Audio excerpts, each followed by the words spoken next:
രമേശ് ചെന്നിത്തലയെ പുകഴ്ത്തി ഫേസ്ബുക്ക് പോസ്റ്റുമായി പാണക്കാട് സാദിഖ് അലി തങ്ങൾ. പട്ടിക്കാട് ജാമിയ സമ്മേളനത്തിൽ രമേശ് ചെന്നിത്തല സംസാരിച്ചത് ഉയർത്തിയാണ് തങ്ങളുടെ പുകഴ്ത്തൽ. രമേശ് ചെന്നിത്തലയുടെ പ്രസംഗം സമകാലിക രാഷ്ട്രീയ കാലാവസ്ഥയെ വരച്ചുകാട്ടുന്നതാണ്. ഭാവി ഇന്ത്യയെക്കുറിച്ചുള്ള പ്രതീക്ഷ അതിലുണ്ട്. ഫാസിസത്തെ എതിർക്കാൻ വിയോജിപ്പുകളിലും യോജിക്കണമെന്ന രമേശ് ചെന്നിത്തലയുടെ വാക്കുകൾ ഏറ്റെടുത്ത് ഒന്നിച്ച് പോരാടണമെന്നാണ് ഫേസ്ബുക്ക് പോസ്റ്റ്. ജാമിയ സമ്മേളനത്തിലെ ചെന്നിത്തലയ്ക്കൊപ്പമുള്ള ചിത്രം പങ്കുവച്ചാണ് സാദിഖ് അലി തങ്ങൾ ഫേസ്ബുക്കിൽ പോസ്റ്റ് ചെയ്തത്.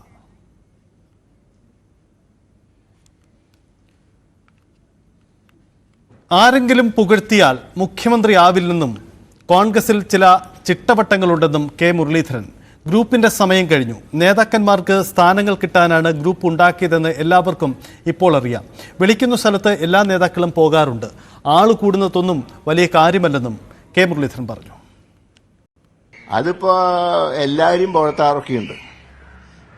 എല്ലാവരും പുഴത്താറൊക്കെയുണ്ട്. ആരും എഴുത്താറൊന്നുമില്ല. അതുകൊണ്ട് ആരെങ്കിലും പുകഴ്ത്തിയാൽ മുഖ്യമന്ത്രിയാവില്ല.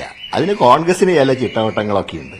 കോൺഗ്രസ് നിയമസഭാ കക്ഷിയുടെ ഭൂരിപക്ഷം നോക്കണം, ഡൽഹിയുടെ അഭിപ്രായം അറിയണം. അപ്പോൾ ആ തീരുമാനം ഞാൻ പറഞ്ഞില്ല, മല്ലികാർജ്ജുൻ ഖാർഗെയും രാഹുൽ ഗാന്ധി ഉള്ളപ്പോൾ ഇത് ഇവിടെ വെറുതെ ചർച്ച ചെയ്യേണ്ട ഒരാവശ്യമില്ല. ഗ്രൂപ്പിന്റെയൊക്കെ കാലഘട്ടം അസ്തമിച്ചു. അതിനൊന്നും ഇനി പ്രസക്തിയില്ല. അതിന് പ്രവർത്തകരെയും കിട്ടില്ല. ഇതൊക്കെ നേതാക്കന്മാർക്ക് ഓരോ സ്ഥാനം കിട്ടാൻ വേണ്ടി ഉണ്ടാക്കിയ സംവിധാനമാണ് ഗ്രൂപ്പിസം എന്ന് എല്ലാവർക്കും മനസ്സിലായിപ്പോ. ഇപ്പൊ അങ്ങനത്തെ ഒന്ന് ഗ്രൂപ്പ് യോഗങ്ങളൊന്നും എവിടെയും നടക്കുന്നൊന്നുമില്ലല്ലോ. അതുകൊണ്ട് ആ കാലഘട്ടമൊക്കെ കഴിഞ്ഞു. ഇപ്പൊ പാർട്ടിയെ അധികാരത്തിൽ തിരിച്ചുകൊണ്ടുവരിക. മുഖ്യമന്ത്രി ആരെന്ന ചർച്ച ഇപ്പോൾ ആവശ്യമില്ല എന്നതാണ് UDF കൺവീനർ MM ഹസനും പറയുന്നത്. മുഖ്യമന്ത്രി സ്ഥാനത്തെക്കുറിച്ചുള്ള ഈ ഘട്ടത്തിൽ ചർച്ച വരുന്നത് അസ്വാഭാവികമാണെന്നാണ് ഹസന്റെ നിലപാട്. സാമുദായിക സംഘടനകളുടെ യോഗത്തിൽ പങ്കെടുത്തതിനെ ചുറ്റിപ്പറ്റി മാധ്യമങ്ങൾ വാർത്ത ഉണ്ടാക്കുകയാണ്. പ്രഗത്ഭനും ജനസമ്മതനുമായ ഒരാളെ ഹൈക്കമാൻഡ് തെരഞ്ഞെടുക്കുമെന്നും ഹസൻ പ്രതികരിച്ചു. മുന്നണിയെ നയിക്കുന്ന പാർട്ടി മുന്നണിയുടെ ഭൂരിപക്ഷം കിട്ടിക്കഴിഞ്ഞാൽ ഞങ്ങൾ വളരെ വളരെ പ്രഗത്ഭനായിട്ടുള്ള ജനം സമ്മതനായ ഒരു മുഖ്യമന്ത്രിയെ ഞങ്ങളുടെ പാർലമെന്ററി ബോർഡ് ഹൈക്കമാൻഡ് ഞങ്ങൾക്ക് തരും. അത് നിങ്ങളെ അറിയിക്കാം. ഞങ്ങളുടെ മുഖ്യമന്ത്രിമാരാകാൻ ധാരാളം ആളുകളുണ്ട്. അതുകൊണ്ട് ഏതെങ്കിലും ഒരു സമുദായ സംഘടനയുടെ സമ്മേളനത്തിൽ പങ്കെടുത്തു, അല്ലെങ്കിൽ വേറൊരു നേതാവ് മറ്റൊരു സമുദായ സംഘടനയുടെ, അതിനെ ചുറ്റിപ്പറ്റി നിങ്ങളുണ്ടാക്കുന്ന വാർത്തകൾക്ക് ഞങ്ങൾക്കെങ്ങനെ മറുപടി പറയാൻ പറ്റും?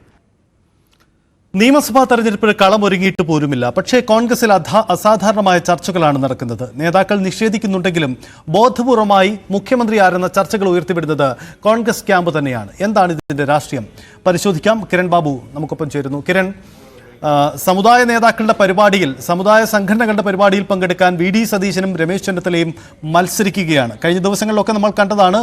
അതിന്റെ തുടർ ചലനങ്ങളും ചർച്ചകളുമാണ് ഇപ്പോൾ കാണുന്നതും. നേതാക്കൾ നിഷേധിക്കുന്നുണ്ട് ഇപ്പോൾ ചർച്ചകൾ വേണ്ടെന്ന്. പക്ഷേ എന്താണ് കോൺഗ്രസിലെ രാഷ്ട്രീയം? ഇപ്പോൾ നടക്കുന്ന ചർച്ചകൾ അത് കോൺഗ്രസിൽ ബോധപൂർവം നടക്കുന്നത് തന്നെയല്ലേ?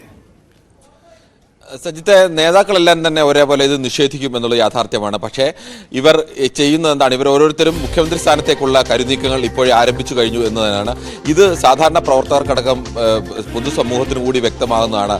ഇപ്പോൾ പൊടുന്നനെ തന്നെ ഈ വിവിധ സംഘടനകളുടെ പരിപാടികൾ പങ്കെടുക്കുക, അല്ലെങ്കിൽ അതിനുമായി പ്രത്യേക താല്പര്യം കാണിക്കുക, ആ മട്ടിലുള്ള അഭിപ്രായങ്ങളൊക്കെ പല സ്ഥലങ്ങളിൽ നിന്ന് വരിക. ഇത് സ്വാഭാവികമായും ഇനി വരാൻ പോകുന്നത് ഒരു UDF സർക്കാരാണെന്നും ആ UDF സർക്കാരിൽ മുഖ്യമന്ത്രി സ്ഥാനത്തേക്ക് ഞങ്ങൾ എത്തണം എന്നുള്ള തീരുമാനപ്രകാരം, അല്ലെങ്കിൽ അത്ര ഒരു ലക്ഷ്യം വെച്ചുകൊണ്ടുള്ള പല നീക്കങ്ങളും പ്രധാനപ്പെട്ട നേതാക്കളുടെ ഭാഗത്തു നിന്നുണ്ടാകുന്നു എന്നത് യാഥാർത്ഥ്യമാണ്. ഇതിൽ ലീഗ് കൂടി ഇപ്പോൾ കക്ഷി ചേരുന്നു എന്നാണ് ഏറ്റവും പ്രധാനം.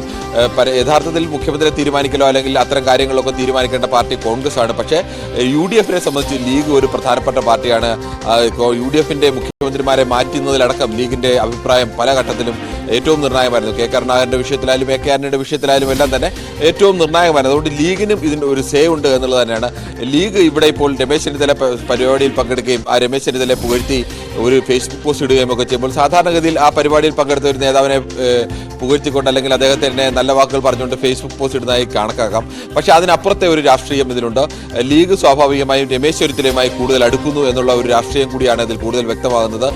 ജാതി മത സംഘടനകളുമായും സമുദായ സംഘടനകളുടെ നേതാക്കളുമായിട്ടൊക്കെ ഒരു നിശ്ചിത അകലം പാലിക്കുന്ന നേതാവാണ് VD സതീശൻ.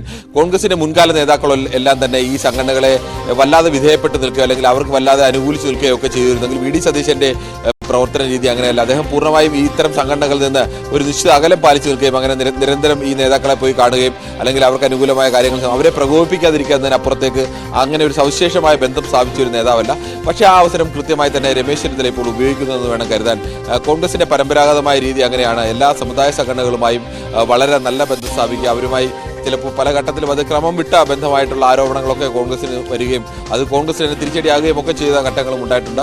എന്തായാലും ഇപ്പോൾ അത്തരം ഒരു നീക്കം കൂടിയാണ് കേരളത്തിൽ നടക്കുന്നത്. ഇപ്പോൾ ലീഗ് കൂടി രമേശ് ചെന്നിത്തലയെ അവിടെ പരിപാടി കുടുക്കി. കഴിഞ്ഞ തവണ ജാമ്യ നൂരിയുടെ പരിപാടിയിൽ വിളിച്ചിരുന്നത് വി ഡി സതീശനെയാണ്. ഇത്തവണ അവർ രമേശ് ചെന്നിത്തലയെ വിളിക്കുന്നു. പക്ഷേ കഴിഞ്ഞ തവണയും ഇത്തവണയും വിളിച്ചതുപോലെയല്ല. ഇത്തവണ ഇതിന് ചില രാഷ്ട്രീയം കൂടിയുണ്ട് എന്ന് വ്യക്തമാക്കുന്നതിൽ പ്രധാനമായും ചർച്ച ഈ തരത്തിൽ സമൂഹത്തിൽ നടക്കുന്ന ഒരു ഘട്ടത്തിൽ അങ്ങനെ ഒരു തീരുമാനം നടക്കുകയും അങ്ങനെ ഒരു പരിപാടിയിലേക്ക് മുൻ പ്രതിപക്ഷ നേതാവായ രമേശ് ചെന്നിത്തലയെ വിളിക്കുകയും അതിനുശേഷം തങ്ങൾ തന്നെ സാദിഖ് അലി തങ്ങൾ തന്നെ ഇങ്ങനെ ഒരു ഫേസ്ബുക്ക് പോസ്റ്റ് ഇടുകയും ഒക്കെ ചെയ്യുന്നത് സ്വാഭാവികമായും അത്തരം രാഷ്ട്രീയ ചർച്ചകൾക്ക് ആക്കം കൂട്ടുന്ന ഒന്നുകൂടിയാണ്. യെസ്, അതാണ് സാഹചര്യം. എന്തായാലും കോൺഗ്രസിൽ ചർച്ചകൾ നടക്കുന്നു, ഒപ്പം തന്നെ ലീഗും കൂടി അതിൽ കക്ഷി ചേരുന്നു എന്നതാണ് നിലവിലെ സാഹചര്യം. അസാധാരണ ചർച്ചകളാണ്. എന്തായാലും നേതാക്കളെല്ലാം ഇപ്പോൾ ഈ ചർച്ചകൾ ആവശ്യമില്ലെന്ന് പറയുമ്പോഴും കോൺഗ്രസിലെ ചർച്ചകൾക്ക് ഒരു പൊതുരൂപമുണ്ട് എന്നതാണ് സാഹചര്യം. അവിടെ നേതാക്കളുടെ മത്സരമുണ്ട്. സതീശൻ ഒരു വശത്ത്, രമേശ് ചെന്നിത്തല മറൊരു വശത്ത് എന്നത് പ്രകടമായ നീക്കമായി തന്നെ കോൺഗ്രസിൽ മാറുകയാണ്.